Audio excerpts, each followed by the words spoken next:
There we go. Live. We are live. Okay. Welcome to another episode of Chiropractic Is Sexy. I am Dr. Paula Ruffin. And I am Dr. Erica Peabody, and you can literally see like the sun shining off my face, and I'm so grateful. It's so amazing. It is. I know you get a ton of natural light in your office too. It's so great. And boy, what a huge relief to see some sunshine. I did a video yesterday and I said we had one extra minute. We finally hit the 6 p.m. mark for sunset. Love And it. and by the end of February, our sunset will be 6:21. So we got 20 more minutes to look forward to in 2 more weeks. Love it. Woo-hoo! And that's just the end of the day. So it must do 20 minutes at the beginning of the day or something too. I'm curious. I don't know how that works. I'm not sure. Yeah. And I don't really care because I'm up when it's dark anyway. So Right. True. For that.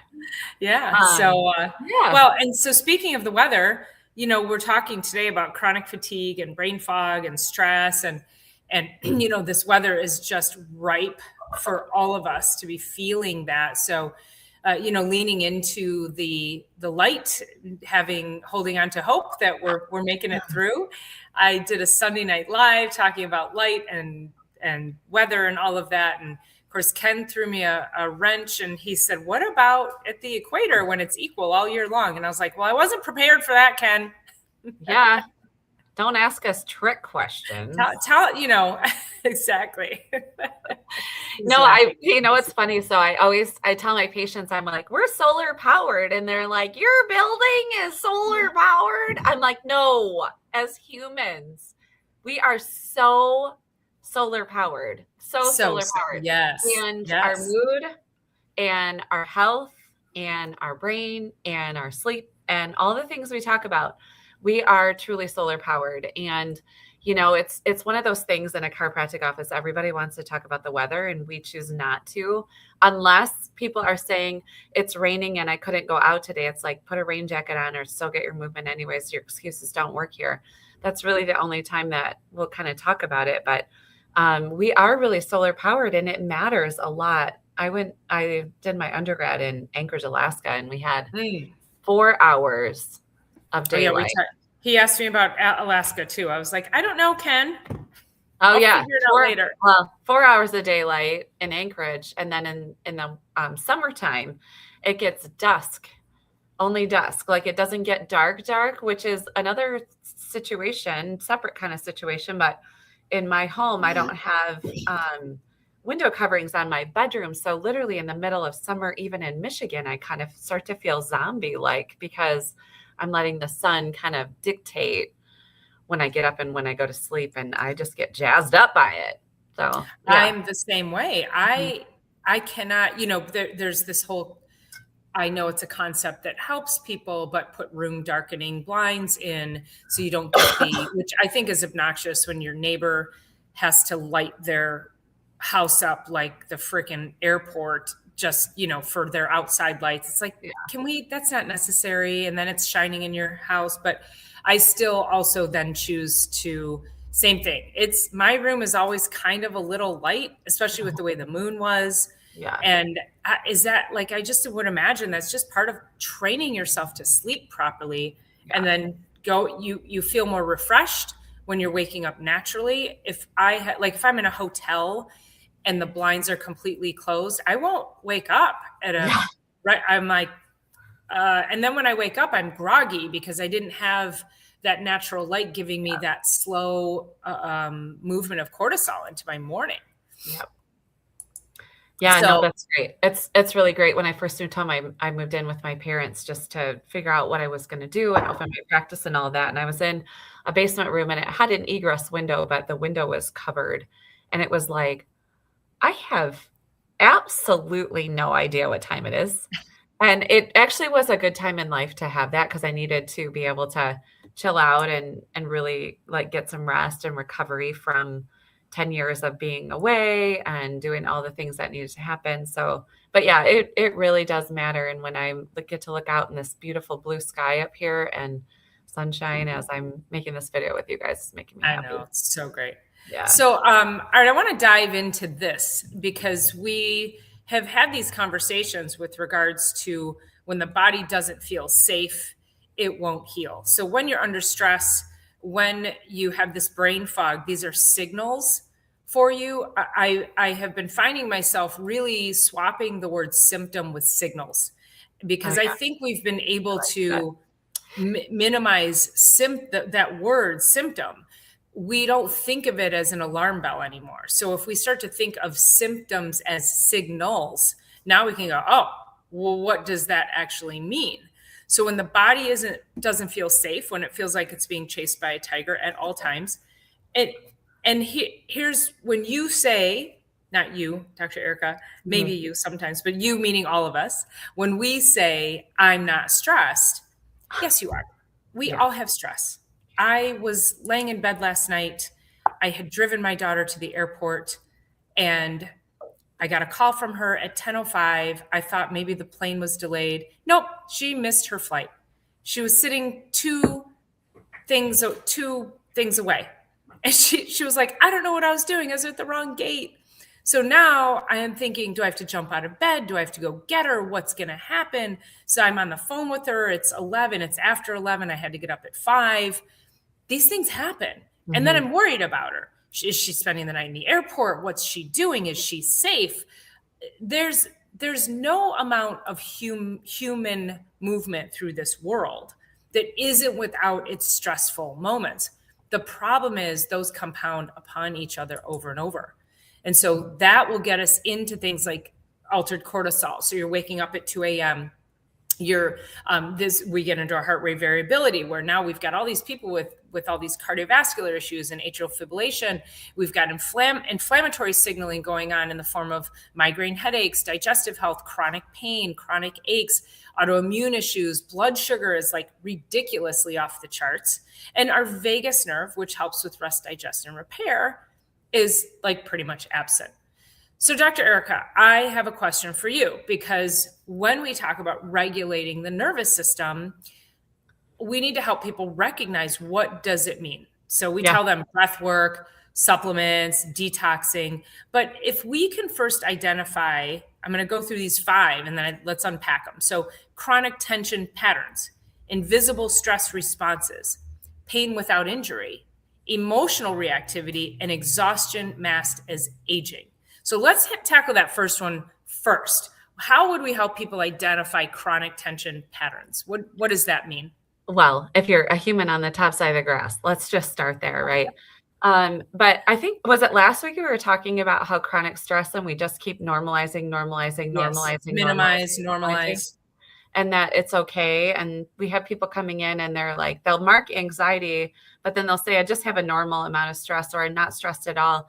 And chronic, so there's 2 sections of the nervous system. There's the sympathetic, which is fight and flight. And it's like, this is an emergency. And all of our blood is redirected out to the arms and legs rather than to the vital organs. And then we have the parasympathetic, which is like putting the brake pedal on. And the brake pedal is like feed and breathe, rest and relaxation, regroup, evolve, heal, immune system, immune response. And so we can't be in both places. And the only way that, number one, bringing awareness to it, but this sympathetic overdrive is actually a lot of times where we see infants in our practice, like they're stuck on the gas pedal because of the way that they came into the world or the environment they came into or their birth process or whatever. And it starts from like day 1 of life. And then you're just kind of keep going like that. So normalizing chronic stress is like, it's never been okay, but it's really not okay these days with the rest of the things going on and spinning in our world. So, and I had a patient the other day, he was new, but then he said, as I was talking to him about, he came in for neck and shoulder pain but then we were talking about nervous system regulation and what I'm really doing, not cracking bones and reconnecting the brain signals to the body. And then after this conversation, he said something like, I don't think my 7-year-old probably isn't ready to see a chiropractor yet, but maybe we could do something nutritionally because he has ADD. And I said, oh, and then it's so hard to not roll our eyes, you guys, at this. Yeah. And I said, well, actually, and I started to tell him, I said, his brain is dysregulated if he has ADD. Mm-hmm. And dad's got ADD and dad's medicated and the kid's medicated. And I'm like, that's not the answer, but it's the answer that these poor people have been told is their path forward in life. Mm-hmm. And that makes me mad. Not, mm-hmm. you know, and I don't want to say that in a sense that it's not his fault. It's our system's fault, mm-hmm. because they will not offer anything else. They don't know anything else to offer.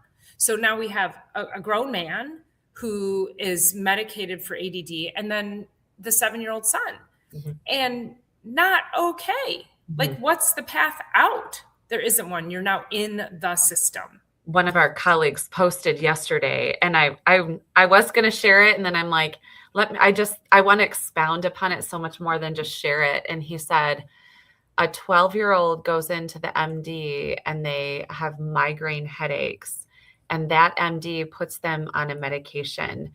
That is not okay, because those migraine headaches, I had migraines for years, for a good portion of my life.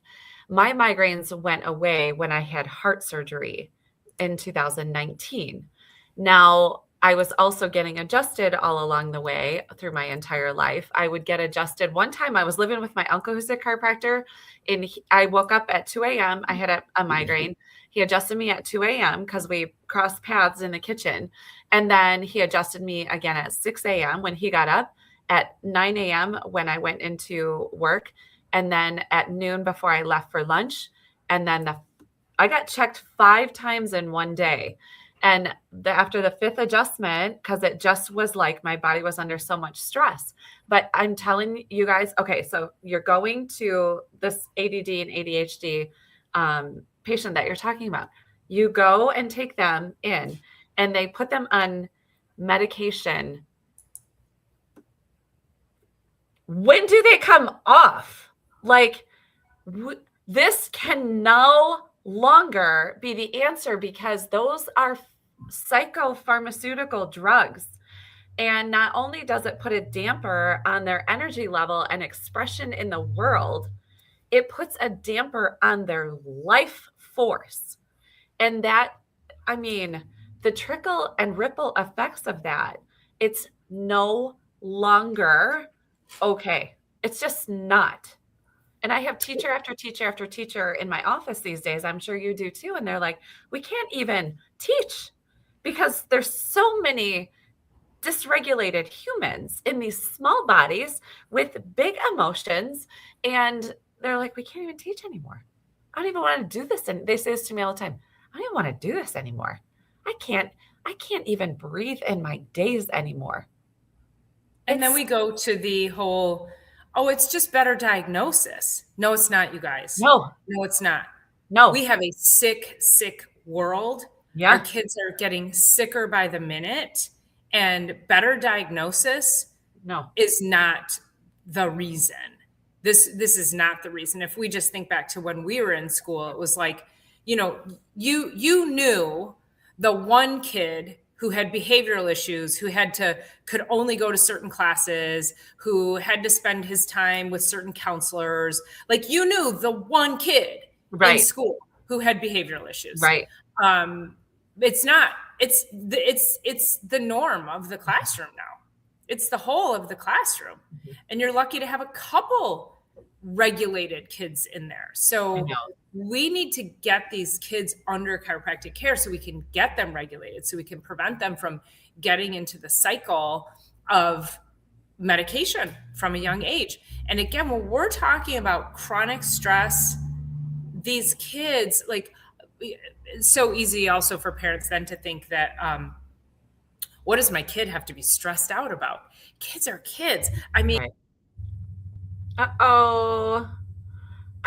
we lost her. No, kids are kids. And there's so many things bombarding their systems, not only in the school, but just bombarding their systems everywhere. Uh-oh, Yeah. we lost her. Yeah. She's back. Uh-oh. I went to wipe a dog hair off of my keyboard. We're here. She's back. So yeah, no, just talking about like the kids, like it's a higher and higher percentage.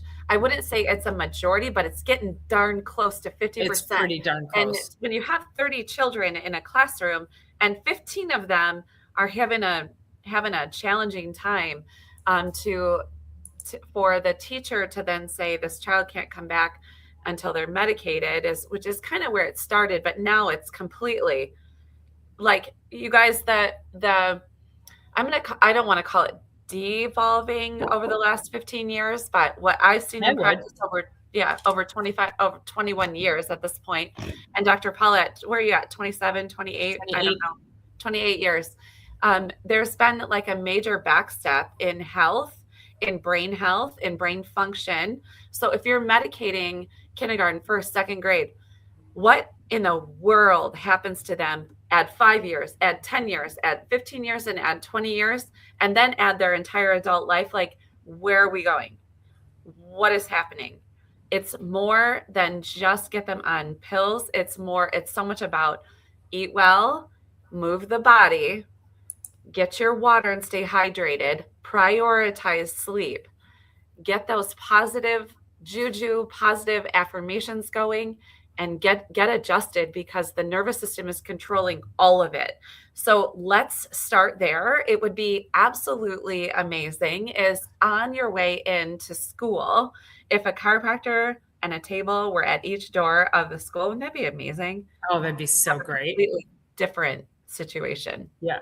Well, and also consider, I know you said that it's not quite the majority. It's half. 50% of all kids have some kind of chronic disease. And what is a chronic disease? It could be asthma, allergies, eczema, headaches, ADD, ADHD, juvenile rheumatoid arthritis, digestive issues, Crohn's, colitis, your general belly aches. Did I say headaches already? Migraines, any kind of other behavioral issue, not normal. Diabetes, how many kids now have type 2 diabetes? that is a human created, and then any of the other autoimmune issues. Right. We are creating our own chronic diseases, and parents must start to regulate the household. Right. Get their kids under chiropractic care, get the parents under chiropractic care. This is about getting everybody to be able to make the best possible decisions for themselves, for the family, and then start to feed and fuel your family properly in a way that does not then feed into all the chronic health issues. And I'm going to bring this up. I hope it doesn't get a shadow ban, but there's now an outbreak of measles. All right. And of course, every time something like this happens, it's blamed on the unvaccinated. Mm-hmm. You know what? They didn't actually tell us who is usually they'll say not fully vaccinated. They're not saying that in this story, you guys. And so when you hear that word not fully vaccinated, what that means, and I'm going to completely speculate. Let's use the word allegedly. That seems to be used a lot lately these days, but allegedly a child got the jab, it's MMR jab, and got one dose. And because of that, because it sheds, so yes, it sheds for up to 6 weeks, which means they can cough, sneeze, saliva, anything. And that virus is in that coming out of that child's saliva and nasal passages. And then, so that can get spread onto other people. And now the child has that disease in their body. And now, boom, guess what happens? You've just given them the disease. Now they have it. Then the report says not fully vaccinated, which means they got it from the first jab. They just haven't gotten the second one yet. Yeah. Like, it's such a farce. You have to really pay attention and don't fall victim to the fear narratives. Mm-hmm. And it is not okay for them to do that, because it's all I'll call it a ruse to get more people to line up to get these incredibly poisonous toxins that that they want to put straight into your bloodstream that are creating the very chronic illnesses that we're getting today. Right. They do not help your health, period. Well, so the other part, just to piggyback on top of that, is that a lot of that's changing, and it's changing for a good reason. And it never should be as totally out of control as it's been.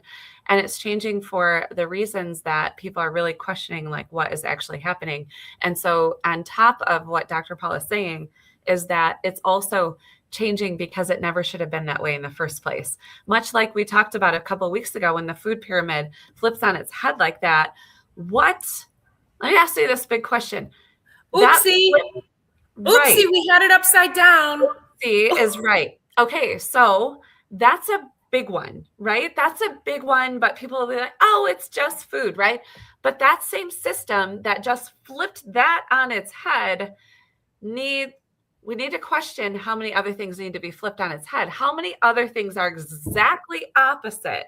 How many other recommendations for your health are exactly opposite what they should be? And when I go back to this 12-year-old that gets put on migraine medication, and she's got, let's just say she didn't live to 82. Is she going to be on that this whole time? Like, what are we doing?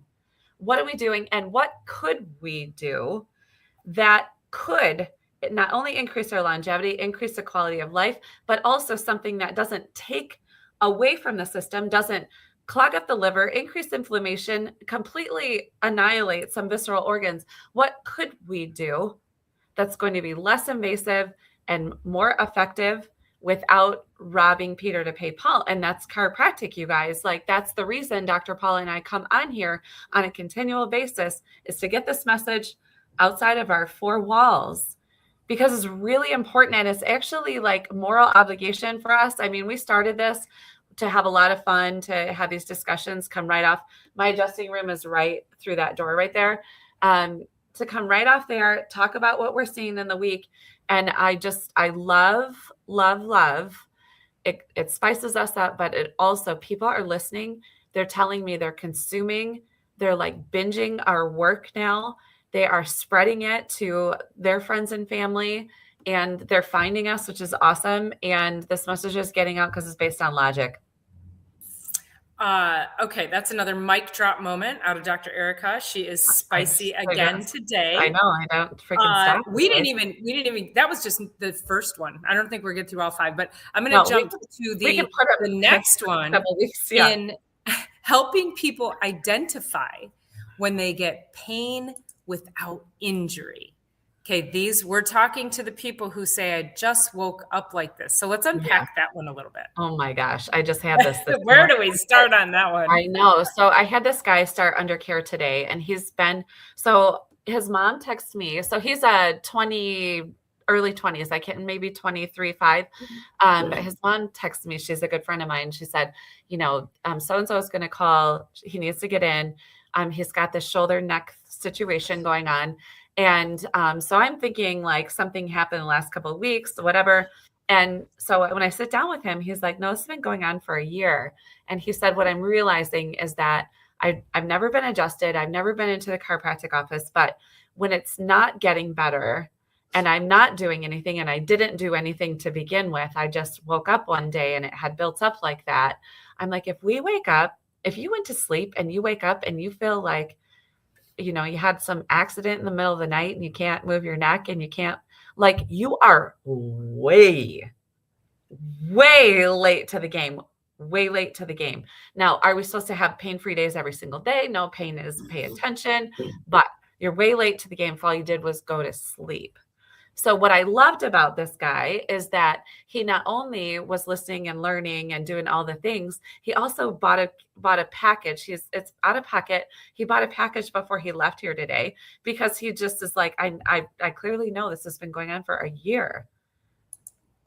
And so it's going to take God bless him, because so many people don't make the connection. Right. Or they just say, nope, I didn't. And I mean, you and I both had these patients. Nope. Never had an accident or an injury, slip, trip, fall, anything. Never had nothing. Never, no. Even when you were a kid, no. Never a car accident. No. Did you play sports? Yeah. Well, I never got hurt. So you lived in a bubble your whole life, pretty much.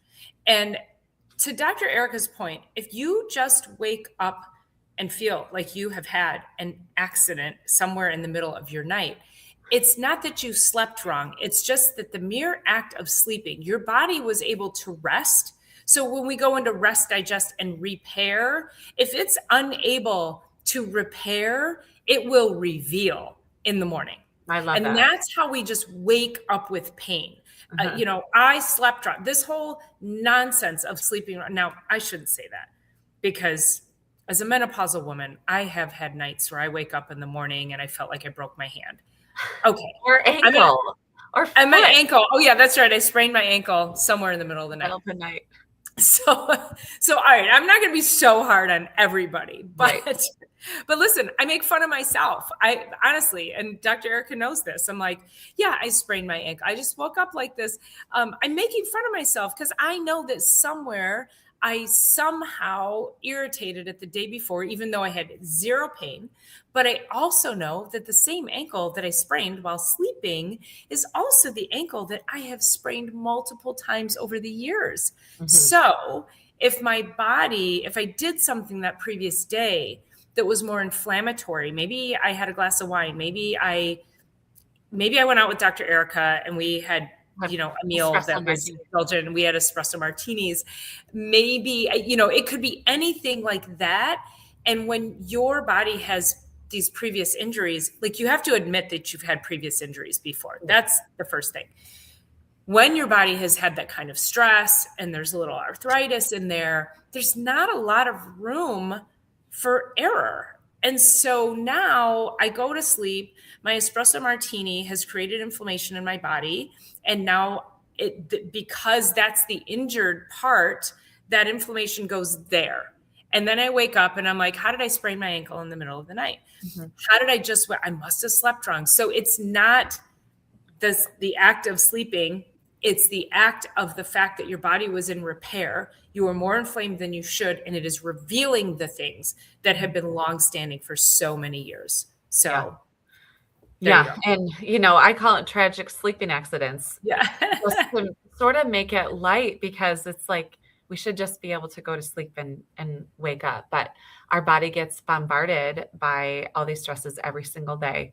And so we don't really get a chance to take a break from chiropractic care. Honestly, you guys, like, all the ways so when Dr. Paula wakes up and feels that way, the first thing she'll do is she'll seek out an adjustment. Well, start with water, right? Water, some supplements, vitamin C, and some other, whatever you can do, maybe homeopathic. She'll seek out a yoga class. She'll seek out a chiropractic adjustment, and she'll seek out some movement, some exercise, and all the things that we've talked about. And, because we're constantly building towards a more resilient body by doing all the things we do on a daily, she's able to recover pretty quickly. Same for me. But our bodies just get bombarded by, it's too much. Our world's too much. And there's no way there's not, like, there's a lot of stress. Just being anywhere these days is a lot of stress. So anyway. Well, I'm looking at this comment by Silly Lily. She says, is it just my imagination, or have you noticed, as I have, that the sun seems more white light than the warm yellow it used to be? Dr. Erica and I send each other videos every day. I cannot tell you how many videos we have sent back and forth over the last couple of years. Why is the blue sky effing so light blue? It's almost white. Right. Where is the sun? Like, it's a blue sky. You don't see clouds, but it's white. Why is our sky white? Like, so all the crap, like you said, we're bombarded with so many things. And this is why it's even that much more important to be seeking out chiropractic care, so we can keep our nervous systems regulated, so that we can battle against the things over which we have no control. You have control over your nervous system and regulating that properly. But the stress that comes from all of this outside intervention, you've got to take care of yourself and your little bubble around you. And it's got to start with chiropractic care. Absolutely. So, okay. So maybe we got 1.5 of the 5 done, and it's already, I know it's already 30 minutes in. So we could come back. We could come back to them next week. Yeah. Let's definitely do that. So we'll come back to at least 2, probably, hopefully all 3. but you know how we get. We're super long-winded, and we always want to share as much with you guys as we Yes. possibly can. So, And do I you will want share to this before we go. I know we said 30 minutes, but I want to share this real quick, is that I have, I'm going to see a friend. One of the reasons that we're going to cut a couple minutes short. I have known him from yoga for the last 20 some years. And this man changed his life when he was about 45.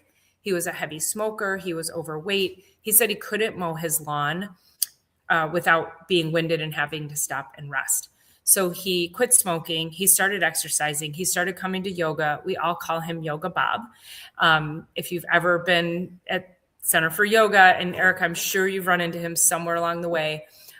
His father died at 65. His brother died at 62, colon cancer. He will be 79 in April, and sadly, he's on hospice. So I went to see him a couple of months ago. Honestly, I thought that would be the last time I see him. And he called me yesterday, and I was like, why are you still alive? And he's like, I'm just sitting here. The TV's not working. And I said, I'm coming to see you tomorrow. So anyway, so I'm going to go see my good friend Yoga Bob. And it's not, you could look at that story and say, well, what's the point if colon cancer is going to get you anyway, which is what he has or whatever it is. But you guys, his family history was showing that he should have been gone 20 years ago. And so he gave himself an extra 20 years. I mean, it's big. It's freaking huge. It's a big so deal. Think about that when the signals come, pay attention, give us a call. Let's get everybody under chiropractic care. Yeah. All right. We'll see you guys next week. Okay, Have a great week. Okay. See ya. Bye.